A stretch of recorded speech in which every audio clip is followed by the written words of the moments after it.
Bonjour tout le monde et bienvenue à cet épisode des choses à se dire. Est-ce que c'est le premier ou le dernier? On en fait tellement ces derniers jours que j'arrive pas à nommer ou à compter. Mais quand même, aujourd'hui on va parler de quelque chose d'assez intéressant, surtout à l'approche de... On est le 14 février, cet épisode des choses à se dire. On va parler d'un sujet assez intéressant et sur l'amour, l'immigration ici au Canada. Et avec nous, deux invités. Nous avons Dorcas et Grace. Comment allez-vous? Ça va très bien, merci. Moi, je vais très bien. Et Grace, Dorcas, vous êtes deux Congolais, moi je suis haïtien. Parler d'amour, c'est très culturel tout ça. Mais en fait, vu qu'on est au Canada, et nous sommes tous des immigrants, il y a des choses qu'on a observées un peu, c'est à chaque fois qu'on parle avec quelqu'un qu'on connaît, un ami, et puis on lui dit, écoutez, qu'est-ce qu'il y a et est-ce que vous avez un copain, une copine, etc. Et c'est un peu difficile pour la personne de se... Comment est-ce qu'on dit encore? De se caser, c'est ça? Ah oui. D'accord. Alors, c'est vraiment une question très intéressante, déjà pour commencer. Chaque expérience est différente. Chaque personne a son parcours. Ici au Canada, on arrive tous de différents pays. Qui dit différents pays dit différentes cultures. Alors on arrive et on est confronté à beaucoup de choses. Il y a beaucoup de choses qui peuvent expliquer le pourquoi c'est pas évident de tout de suite connecter avec quelqu'un. Il y a beaucoup de choses qui entrent en jeu pour ça. Et pour ma part, je dirais la première chose qui me vient tout de suite à l'idée, qui pourrait expliquer le pourquoi ça peut être difficile. Lorsque on quitte son pays, on vient, on a des objectifs très précis. Tu viens pour les études et une fois que tu arrives sur place, il y a toute la paperasse au sujet de l'immigration. Comme te mettre dans une relation, c'est pas vraiment la première chose qui... Non. Exactement. Ouais. C'est comme tu as tes études, il faut que tu trouves un travail, il faut que tu cours après l'immigration. Et Dieu sait que ça prend énormément de temps, tout ça. Et sans compter les différences culturelles, le fait que ici on enchaîne énormément de choses, on combine les choses, ce qui fait qu'au final tu es épuisé, tu n'as pas beaucoup d'occasions pour sortir et il y a pas mal de choses quand même. On parle d'intégration, de réseautage, Grace. Ouais, je pense que quand on vient au Canada d'abord, en tant qu'immigrant, on ne vient pas chercher l'amour. Comme tout le monde vient au Canada parce qu'il veut changer sa vie. Donc au départ, ce n'est pas l'objectif des bases lorsqu'on déménage au Canada. Donc comme Dorcas a dit, on tombe dans comment s'installer, comment s'assurer qu'on a une belle vie et arriver au même niveau que les Canadiens qui sont déjà ici. Mais on oublie que y a aussi la partie vie amoureuse qu'on doit maintenir. Et au moment où on arrive sur cette phase-là, c'est un peu tard parce qu'on a passé trop de temps en train d'essayer de s'installer. Donc, je pense que c'est ça qui rend les choses un peu difficiles. L'autre chose aussi qui me vient à la tête tout de suite, c'est aussi le networking, comme la connexion, le réseautage. Comme quand tu es né quelque part, tu as grandi quelque part, tu as des connexions, tu connais beaucoup de gens, donc c'est très facile pour toi. Mais quand tu arrives ici, tu connais personne. C'est vraiment très restreint. Et donc, tu dois faire ce travail-là et des fois, ça prend du temps. C'est toujours un problème pour un immigrant, par exemple, quand il arrive dans un nouveau pays. Les personnes avec qui il se connecte déterminent aussi tout son avenir. Et là, quand tu fais mention de ça en termes de réseautage, il y a des gens déjà que tu connaissais peut-être dans ton pays ou quand tu es arrivé ici, ce sont ces personnes aussi qui te disent écoute, voilà ce qu'il faut faire, voilà ce qu'il ne faut pas faire. Et puis après, d'un coup, on se trouve un peu...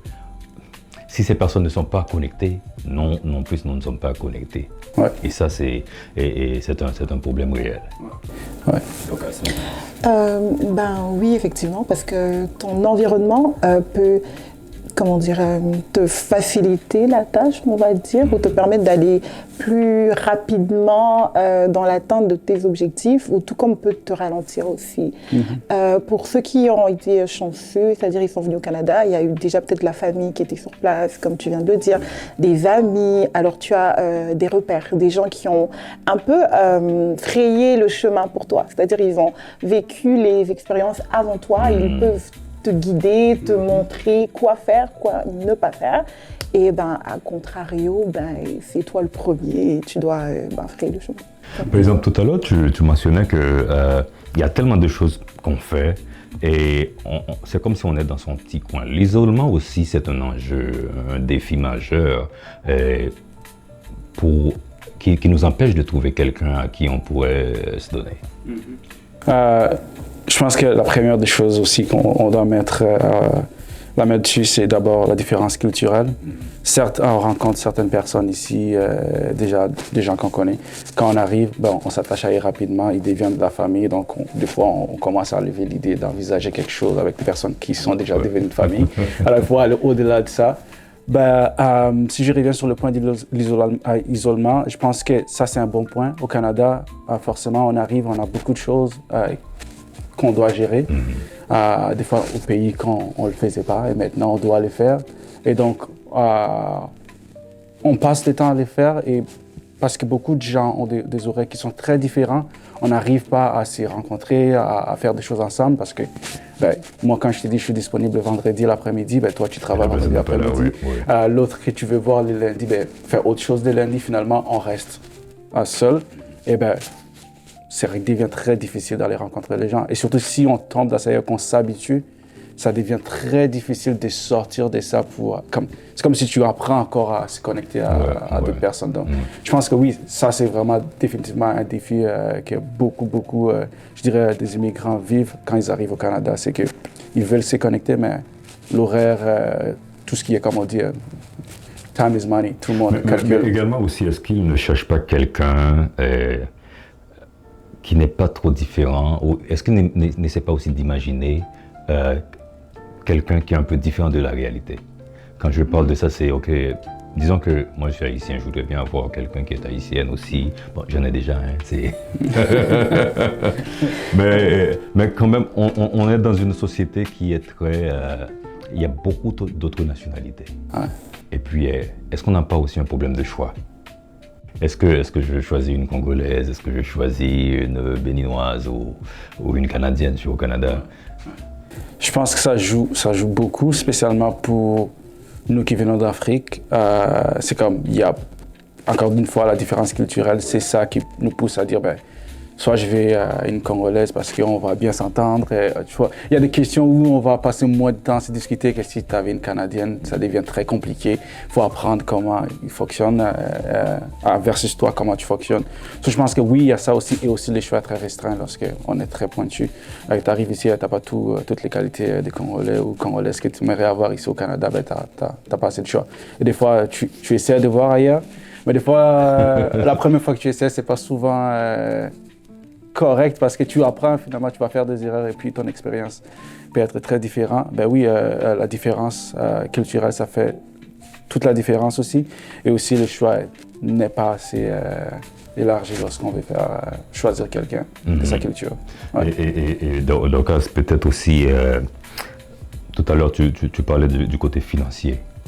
On est tellement occupé à trouver un boulot, un seul ou deux. Et Grâce le mentionnait tout à l'heure, on n'a pas le même horaire. Mais parlons directement de ces barrières économiques aussi, c'est un obstacle. C'est un obstacle, ça pourrait l'être, mais ça dépend. Ça dépend, parce que c'est vrai, c'est une réalité, on court derrière l'argent, parce qu'au Canada, les factures n'attendent pas.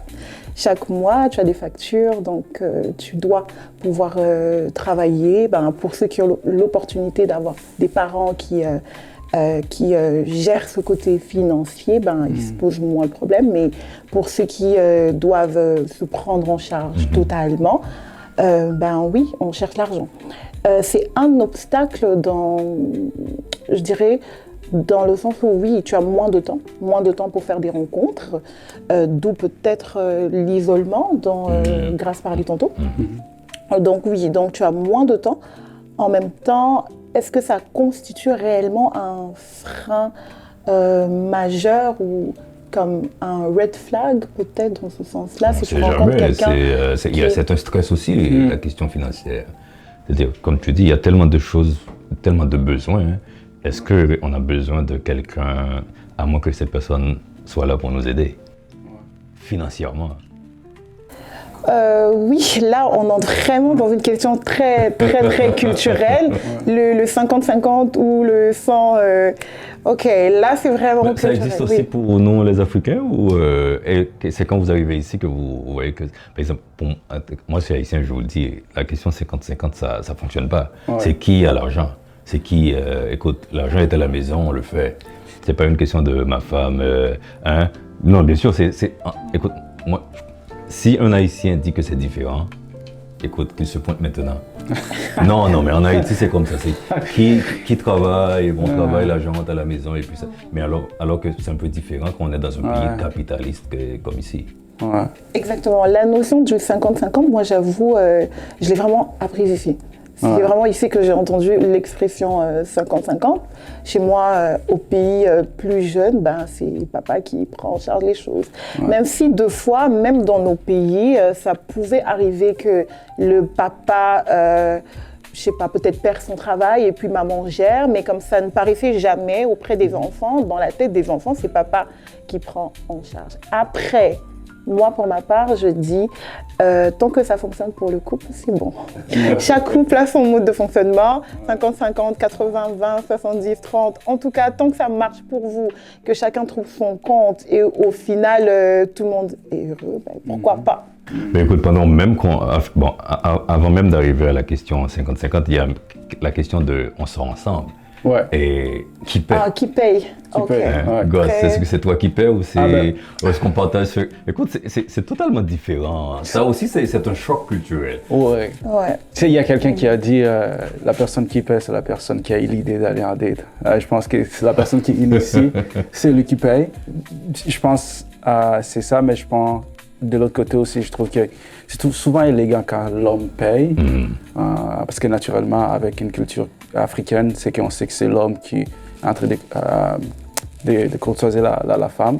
Donc, définitivement, c'est lui qui fait des efforts pour montrer que je suis capable de prendre soin de toi. Oui. Si je reviens sur ce que Dorcas disait tantôt par rapport à 50-50, ça vient ici qu'on l'apprend. Il y a des fois, même avec des amis, je dis je veux payer, tu vois, il y a qui sont féministes, ils vont te dire non, tu payes pas pour moi. Tu vois, c'est plus ici. Alors chez nous, c'est plutôt quelque chose d'élégant. En fait, un homme ne peut pas laisser une femme payer. C'est plutôt un signe d'élégance, mais ici, c'est pas ça du tout. Ça peut passer pour marque de respect. Et je pense que lorsqu'on arrive ici, on essaie de faire attention parce qu'on veut aussi s'intégrer. Oui. Alors, il y a comme des réticences, comme est-ce que je le fais ou je le fais pas. Et c'est là où il y a des doutes qui commencent à s'installer dans nos têtes. Ouais. Et ça, c'est assez intéressant que tu le mentionnes. Disons que nous sommes africains. Bon, quand je dis nous, moi, Haïti aussi, on est de l'Afrique. Ouais, définitivement. Et puis, on avait cette façon de vivre. Ouais. Et puis, quand on arrive ici, il y a une demoiselle, il y a un jeune homme, et puis on se dit, écoutez, quelle approche qu'on fait? Est-ce que cette personne est déjà ancrée dans une nouvelle culture, elle voit la chose un peu différente? Est-ce qu'on ne va pas trop déranger si on fait le pas ou quoi que ce soit? Ça aussi, ce sont des petits gènes. Pour faire le pas. Ouais. Si je vais réagir à ça, je vais peut-être donner un exemple. Bon, quand je suis arrivé au Canada, la première fois que je prenais un bus, chez nous, Dorcas, quand on monte dans un taxi, tu dis bonjour à des personnes que tu trouves dans le taxi. Si tu ne le dis pas, ils peuvent te reprocher, est-ce que j'ai un problème avec toi, tu vois, c'est pas respectueux. Je pense que chez nous, on vit en société. La première fois que je suis entré ici, il y avait une jeune dame, je n'avais pas d'intention, je suis rentré, j'ai dit bonjour, elle m'a regardé. Elle est retournée sur ses affaires. Et lorsqu'il y a un monsieur qui était en face s'est déplacé, elle a changé de place. Moi, c'était la première fois que je prenais. C'était un choc pour toi. Hein. J'étais comme, qu'est-ce qui se passe? Est-ce que j'ai fait quelque chose de mal? Puis après, je vois que personne ne dit bonjour à personne. Et comme aussi au Canada, on dit souvent, ça peut passer pour de l'harcèlement sexuel. Et tu viens au Canada, tu ne veux pas finir en prison. Donc, tu deviens comme, je ne veux pas faire le premier pas, tu vois, parce que Et puis appeler la police. Je pense que ça devient un problème parce que, moi, chez moi, à Kinshasa, je me fous là, tu vois, d'abord, je vais demander. Si tu dis non, pour moi, c'est que tu fais la femme difficile. Donc, je vais essayer de pousser encore un peu. Mais ici, quand une personne dit non, tu ne pousses pas. Et souvent, nos sœurs souffrent de ça. Je pense que Dorcas peut-être peut dire mieux par rapport à ça. Alors, qui doit faire le premier pas? Ça, c'est très intéressant. Moi, je suis africaine, je suis congolaise. Donc, pour moi, oui, l'homme fait le premier pas, naturellement, on va dire. Après, ça dépend. L'homme qui est en face, est-ce qu'il est timide? Est-ce que c'est parce qu'il n'ose pas? Je peux l'aider l'aider. c'est un bien grand mot, mais je peux montrer à cet homme que je suis intéressée, mais je ne ferai peut-être pas le premier pas. Ça, c'est moi. Je peux te montrer que je suis intéressée pour te pousser, ou bien pour te mettre en confiance, de venir me voir, pour me parler. Mais c'est vrai que culturellement, c'est compliqué, parce que comme je suis arrivée au Canada, et j'aurais appris, je ne sais pas si c'est ça ou pas, mais j'aurais appris que les Canadiens ici, ben, c'est plus les femmes qui sont, qui prennent les devants par rapport aux hommes. Oh, vraiment? Et moi, j'étais en mode, ah ok, bah, il va attendre que je fasse le premier pas, mais ça va être compliqué. Donc, ça va être vraiment compliqué.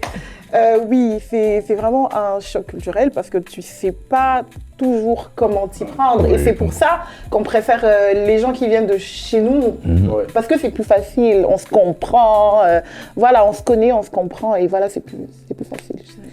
Dites-moi, si tu permets. Oh non. J'ai juste une question pour Dorcas. Parce que moi, la question des noms, moi, ça m'intrigue toujours. Les femmes disent, on ne courtoise pas, il n'y a pas personne qui nous drague. Mais quand une femme dit non, est-ce que c'est non pour la première fois ou c'est le deuxième non qui compte? Ça, c'est important. Hein. Parce que pour moi, je comprends. Parce que le premier non, est-ce qu'on abandonne ou on attend le deuxième non ou c'est le troisième non? C'est quoi ça veut dire? Parce que le premier non, c'est je veux pas. Je veux pas, c'est fais fini. ta route. Waouh, ça c'est vraiment une question. C'est aussi une question piège. Il y a beaucoup de. Je ne sais pas qui attendent aussi est-ce que Dorcas dit oui ou non. Alors, ça va aider certaines personnes à clarifier.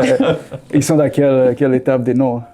Ok, alors généralement, quand un homme aborde une femme ou lui fait part de ses intentions et qu'elle te dit non, elle n'est pas intéressée, ben non, c'est non. Généralement, quand elle te dit non, elle n'est pas intéressée, ben c'est non. C'est-à-dire que tu te replies, tu ne forces pas la conversation, on va dire, tu n'essayes pas d'aller plus loin, à moins que la personne te dise non, mais en fait que par peut-être c'est son côté non-verbal qu'elle te fasse comprendre autre chose. Et encore là, ça peut prêter à interprétation. Donc, je ne veux pas m'avancer là parce que chaque cas est particulier. Donc, mais en général, quand une femme te dit non, c'est un non. D'abord, il faut respecter le non et pas aller plus loin. Pas chercher à forcer, à être toujours là. Non. Non, c'est non. Il faut savoir respecter le non. J'ai compris la différence. Le non et le non. C'est ça qui fait la différence. Il y a un non point bas et puis un non B. Je n'ai pas dit ça comme ça. C'est ça que j'ai compris, c'était comme un non et un non. Non, j'ai pas dit ça comme ça. J'ai dit non, c'est non. Ok. Non, c'est non. Parce que sinon, tu as dit non, mais moi je te veux. Ouais. Comment te montrer que moi je te veux et puis comment te faire accepter, comment te faire accepter que tu es celle que je veux. Ouais. Et puis qu'on puisse. Comment faire changer le non en oui? Peut-être c'est une autre façon de poser la question.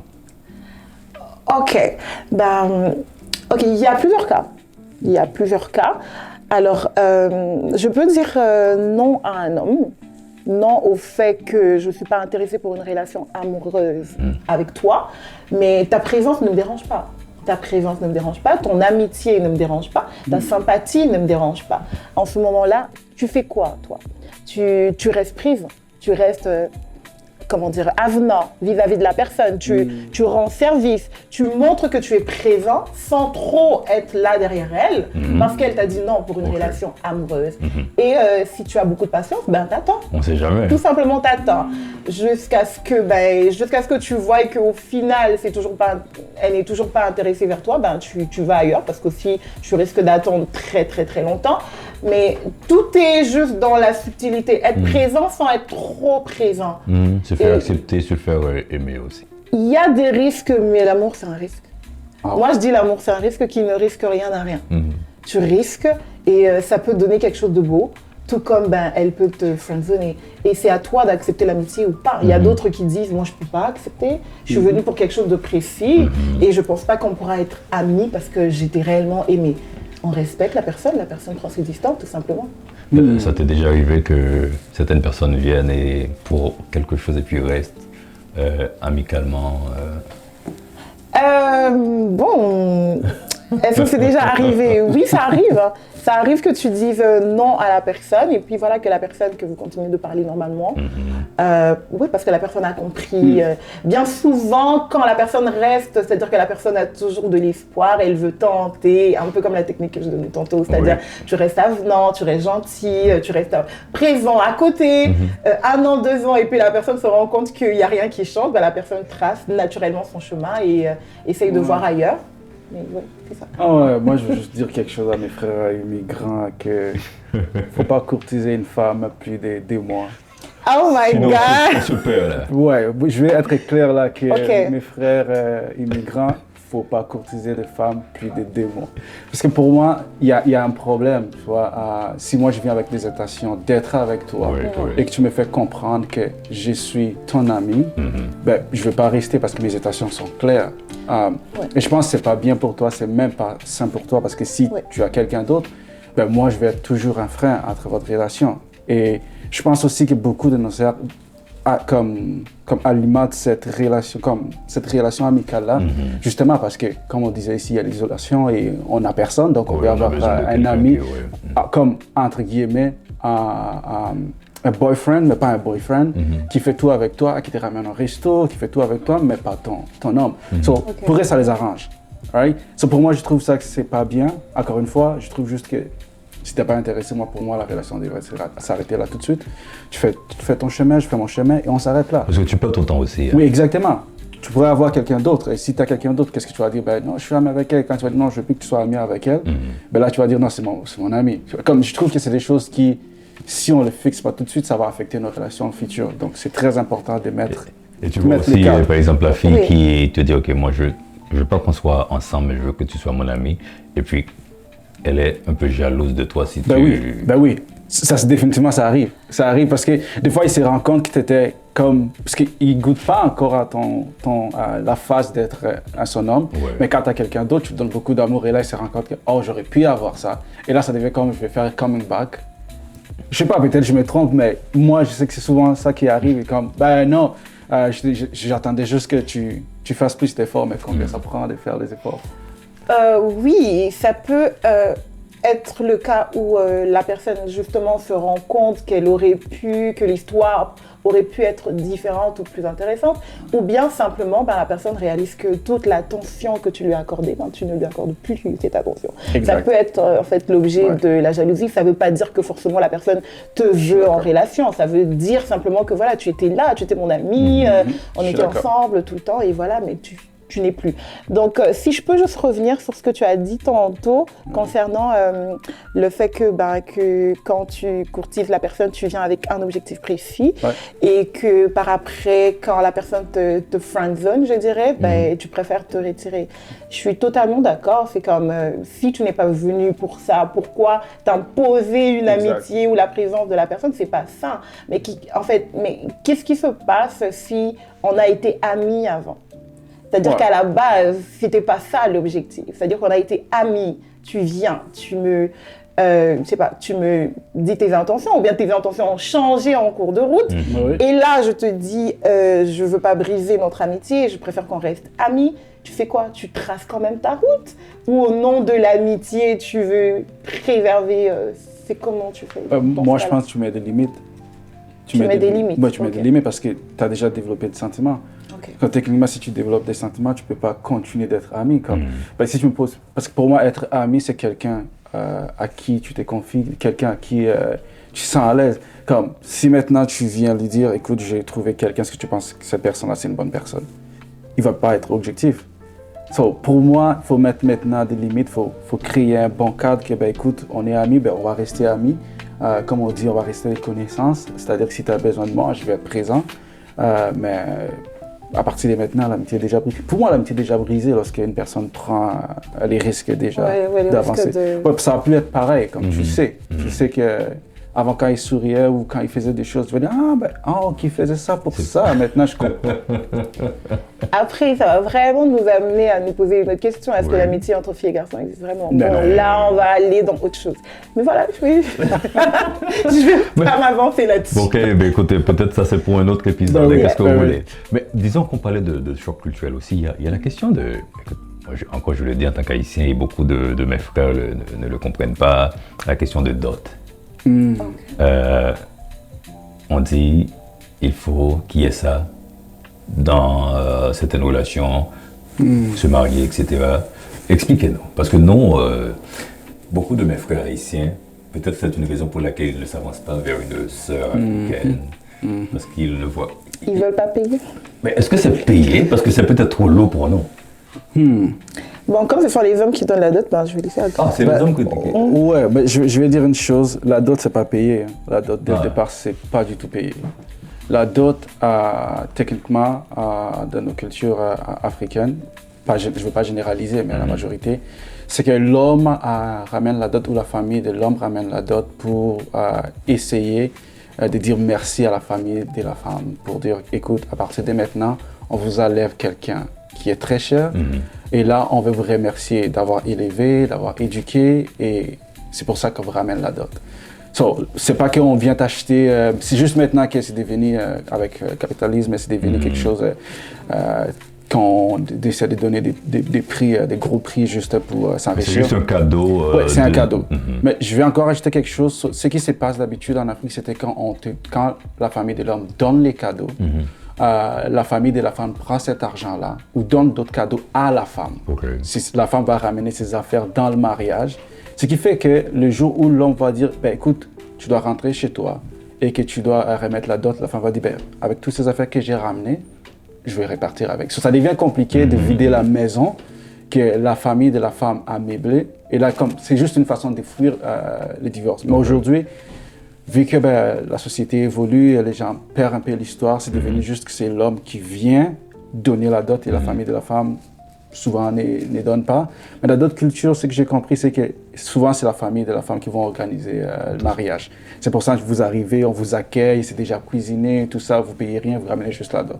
So, c'est pas vraiment payé, c'est juste, écoute... C'est pas un lot fardeau comme on fait on le croit. Ouais, avant c'était juste, c'était même pas de l'argent, c'était des matériels, c'était comme on amenait telle chose, telle chose, telle chose.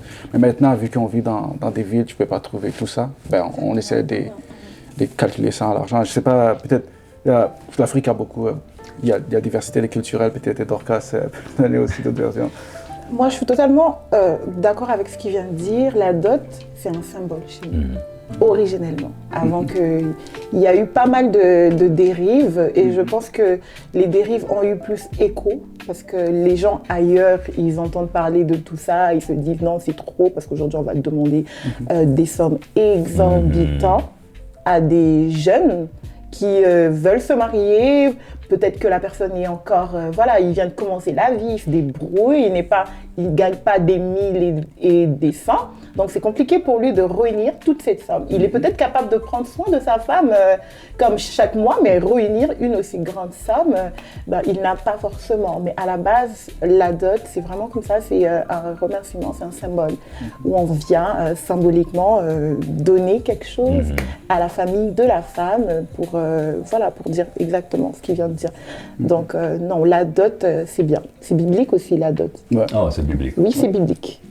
Est-ce que c'est Léa, Jacob, etc. C'est cette histoire, hein? Liban, aller chercher la fille là-bas, il fallait apporter un cadeau. Oui, le mariage qui est reconnu dans la Bible, c'est le mariage coutumier, en fait, où on donne quelque chose, on apporte des présents, donc c'est ça. On va pas commencer à parler de quel mariage qui est, parce que... Ça, c'est un autre sujet aussi. C'est un autre sujet. Mais autre chose, pendant qu'on est là, beaucoup de jeunes, et je parle pas de jeunes, mais beaucoup de gens qui recherchent quelqu'un d'autre, vont aux applications. Est-ce que... comment vous trouvez cette partie-là? Les applications de rencontre. Les applications de rencontre, oui. Bon, après, il y a un pourcentage des gens pour qui ça a marché, mais il y a un plus grand pourcentage des gens pour qui ça n'a pas marché. C'est plus rendu comme une expérience. Les gens veulent voir par curiosité, ils veulent aller. C'est un bon moyen de communication, de rencontrer des gens. Après, est-ce que c'est vraiment le moyen efficace pour rencontrer l'amour? Est-ce qu'il y a un moyen efficace pour rencontrer l'amour? C'est comme on peut le rencontrer partout. Si tu peux le rencontrer à travers des sites de rencontres, ok, mais comme c'est juste... Il faut être prudent sur des sites-là parce que moi, pour ma part, j'ai jamais voulu parce que j'ai trop peur de tomber sur des psychopathes. Ah, c'est pour ma part. Ou de tomber sur des gens que tu connais déjà. Ou de tomber sur des gens que je connais déjà. On cherche tous et puis... Donc, pour ma part, c'est non. Je préfère rencontrer quelqu'un dans la vraie vie. On se voit, on se parle et tout. Mais c'est ça pour moi. Pour dire, moi, je trouve que c'est pas une mauvaise chose, déjà. Alors, comme je dis, la création, c'est toujours... ça a toujours une intention bonne. Après, c'est les humains qui détournent un peu la chose. Certes, il y a des bonnes choses qui se passent, il y a aussi des mauvaises choses qui se passent, comme Dorcas le disait. Et encore, avec la solitude ici, ça devient l'outil facile à utiliser. Tu n'as pas besoin de sortir de chez toi pour aller rencontrer quelqu'un. Tu as tout sur une application et puis tu défiles pour voir qui te convient. Mais après, encore une fois, je me pose la question, comment l'utiliser aujourd'hui? Est-ce que c'est vraiment la bonne façon de l'utiliser? Définitivement non. Parce que, moi, ce que je pense, ça va tuer l'effet de rester fidèle, parce qu'on se rend compte qu'on a beaucoup de choix, surtout pour les femmes. On se rend compte qu'on a beaucoup de choix et qu'on peut faire les choix. Et l'autre chose aussi, les gens pensent que l'application des rencontres, c'est seulement les sites déterminent les rencontres. Même aujourd'hui, avec l'Instagram, avec tout ça, pour moi, entre guillemets, c'est ça. C'est rendu aussi les applications de date, parce que tu vois une personne qui t'écrit de nulle part, tu ne connais pas. Oui, oui.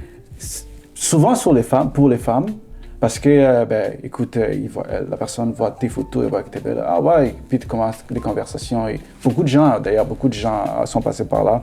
Donc pour moi, c'est une bonne chose, mais en même temps, ça me donne comme la sensation j'ai des choix. Mais en vrai, on n'a pas de choix.